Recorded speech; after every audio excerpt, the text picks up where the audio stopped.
بسم اللہ الرحمن الرحیم اللہم صلی علی محمد وعلی آل محمد وبارک وسلم۔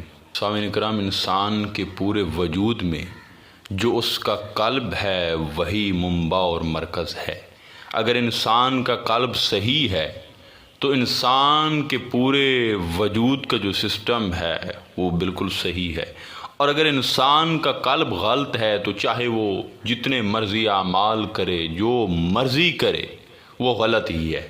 اگر قلب سچا ہے تو پورا وجود سچا ہے، اگر قلب جھوٹا ہے تو زبان چاہے جتنا مرضی ذکر کرے، جتنے مرضی اعمال کرے، تو اس کا کوئی خاص فائدہ نہیں ہوتا۔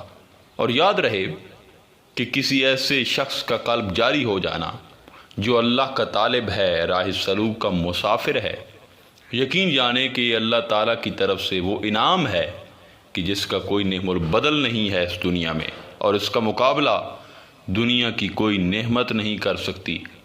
کیونکہ جب قلب جاری ہو جائے تو پھر یہ جاری ہی رہتا ہے۔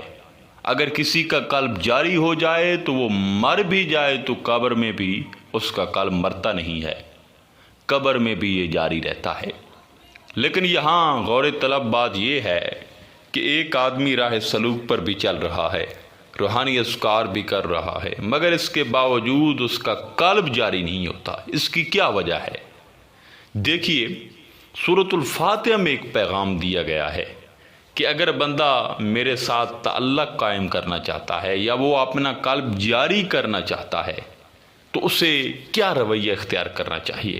آئیے سورۃ فاتحہ کی پہلی آیت کی طرف ہم غور کرتے ہیں۔ الحمدللہ رب العالمین۔ دیکھیے، اس میں اس بات کا ذکر ہے کہ تمام تعریفیں اللہ کے لیے ہیں، مگر یہ ذکر نہیں ہے کہ تعریف کرنے والا کون ہے، کس نے تعریف کی۔ اس میں صرف اللہ کا ذکر ہے، مگر اس کی تعریف کرنے والے کا ذکر نہیں، یعنی جس کی تعریف ہے اسی کا ذکر ہے۔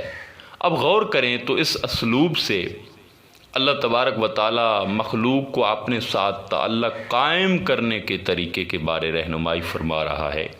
قلب جاری ہونے کے متعلق یہ رہنمائی ہمیں مل رہی ہے کہ میری تعریف کرو، میری حمد کرو، میرا شکر بجا لاؤ، میری عظمت بیان کرو، مگر اپنے آپ کو درمیان سے نکال دو، یعنی اپنی ذات کی نفی کر دو۔ چونکہ وہ ذات فرماتا ہے کہ میں ایسے شخص کا تعلق اپنے ساتھ قائم کرتا ہوں جو مجھ سے تعلق قائم کرتے ہوئے خود کو جو ہے وہ درمیان سے نکال دے۔ جو بندہ اپنی موجودگی کا احساس پیدا کرتا ہے کہ اللہ میں تیری تعریف کرتا ہوں، تو اللہ تعالیٰ اس سے تعلق قائم نہیں فرماتا، اور نہ اس کے قلب کو وہ وسعت عطا کرتا ہے، نہ وہ نور عطا کرتا ہے، نہ وہ جاری کرتا ہے۔ وہ فرماتا ہے کہ یہ بندہ بھی خود سے نہیں نکلا، یعنی میں سے نہیں نکلا، تو یہ مجھ سے کیسے ملے گا؟ بس جب تک ہمارے اندر میں ہے، یعنی اپنی ذات کی موجودگی کا احساس ہے اور اپنا دھیان ہے، اس وقت تک وہ نہیں ملتا اور نہ قلب جاری ہوتا ہے۔ بس قلب جاری ہونے کی شرط بھی پہلے یہی ہے کہ اپنے آپ کو نکال دو، خود سے ملو یا خدا سے ملو، یہ دو چیزیں اکٹھی نہیں ہوں گی۔ اور میرا ذاتی تجربہ بھی یہی ہے کہ بندہ خود سے ملتا ہے یا خدا سے ملتا ہے۔ بندوں کو خدا تب ملتا ہے جب وہ خود سے جو ہے وہ جدا ہوتے ہیں۔ جب تک ہم اپنے آپ میں رہتے ہیں، اس صورت میں اجر تو مل سکتا ہے، جنت مل سکتی ہے، ثواب مل سکتا ہے، صحت، رزق، الغرض ساری نعمتیں مل سکتی ہیں، مگر نعمت عطا کرنے والا نہیں ملتا۔ سامعین کرام، اگر زندگی سے میں ختم ہو جائے اور میں کی جگہ ہم آ جائے تو ایک تو کام بن جائے گا، خدا مل جائے گا، قلب جاری ہو جائے گا، ساتھ اس کے دنیاوی رشتوں میں ہمارے تمام جھگڑے جو ہیں وہ بھی ختم ہو جائیں گے۔ وہ رشتہ خواہ ساس بہو کا ہو، بھائیوں کا ہو، بہن بھائیوں کا ہو، میاں بیوی کا ہو، کزن کا ہو، دوستوں کا ہو، الغرض ان تمام رشتوں میں جھگڑے کی بنیاد در حقیقت میں ہوتی ہے۔ یہ تمام جھگڑے جو ہے وہ میں سے ہی ابھرتے ہیں۔ دوسری غلطی جو ہمیں خدا تک پہنچنے نہیں دیتی، قلب کو جاری نہیں ہونے دیتی، وہ ہے تحمل و برداشت کی عدم موجودگی۔ اگر آپ چاہتے ہیں کہ آپ کے قلب میں وسعت پیدا ہو، نور پیدا ہو، وہ صحیح سمت آ جائے، تو دوسروں کی غلطیوں پر تحمل اور بردباری کا اظہار کیا کریں۔ کوئی شخص اگر کسی بڑے منصب اور ذمہ داری پر فائز ہے، یا کسی کے پاس کسی بھی نوعیت کی ذمہ داری ہے، اور اس ذمہ داری کی ادائیگی کے دوران اس سے کوئی غلطی ہو گئی ہے، تو اب اس پر جارحانہ انداز اختیار کرنا مناسب نہیں۔ انسان سے خطا ہوتی ہے، کسی ذمہ داری پر فائز شخص بھی جو ہے وہ بھی انسان ہے، وہ بھی اپنی ذمہ داری میں غلطی کر سکتا ہے۔ جیسے ہم سے غلطی ہو سکتی ہے، ویسے ہی دوسروں سے بھی غلطی جو ہے وہ ہو سکتی ہے۔ دوسروں کی غلطیوں پر درگزر سے کام نہ لینے والا بھی دراصل میں ہی کا فتنہ ہے۔ اگر سوچ میں سے شروع ہوگی تو پھر جھگڑے پیدا ہوں گے، خیر کا فقدان ہوگا، اور تعلق جو ہے وہ خیر پر مبنی نہیں ہوگا۔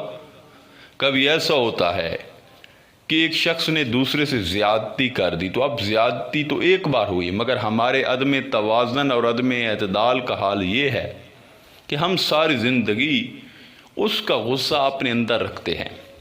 اب جب تک غصہ اندر ہے تو آپ خود بتائیں وہ قلب جاری ہوگا؟ ہم زندگی بھر اس کو جو ہے معاف کرنے اور اس سے بولنے کے لیے تیار نہیں ہوتے۔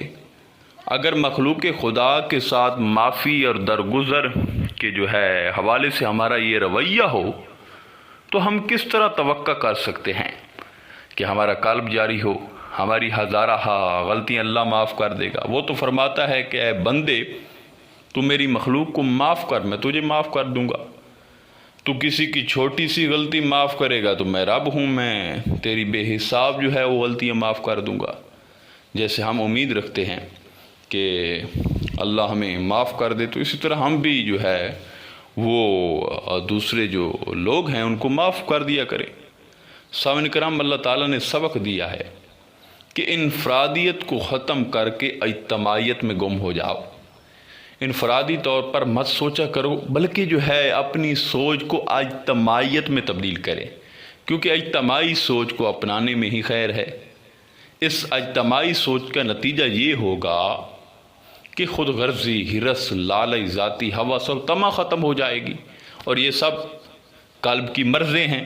جب یہ ختم ہو جائیں گی اور اس کی بجائے ہم کا لفظ ہم بولیں گے، تو اس کا مطلب ہے کہ قلب جاری ہوگا اور دوسروں کے لیے ہم بات کریں، اور اسی سے جھگڑا بھی ختم ہوگا، خیر کے دروازے کھلیں گے اور نیکی اور بھلائی کے چشمے جو ہے وہ پھوٹیں گے۔ اگر یہ چیز قائم ہو جائے تو اسی سے اللہ سے دوستی قائم ہوتی ہے، اور یہی ولایت، قلب کا جاری ہونا اور اللہ کی دوستی کا جو ہے وہ سرچشمہ ہے۔ تیسری غلطی جو ہمارا قلب جو ہے وہ جس سے جاری نہیں ہوتا۔ دیکھیے، ویسے تو ہم نیک ہیں، ذکر اذکار بھی کرتے ہیں، لیکن دوسری طرف ہماری جو سنگت ہے، جو ہماری سوسائٹی ہے جہاں پہ ہم بیٹھتے ہیں، تو وہ صحبتیں بری ہوتی ہیں۔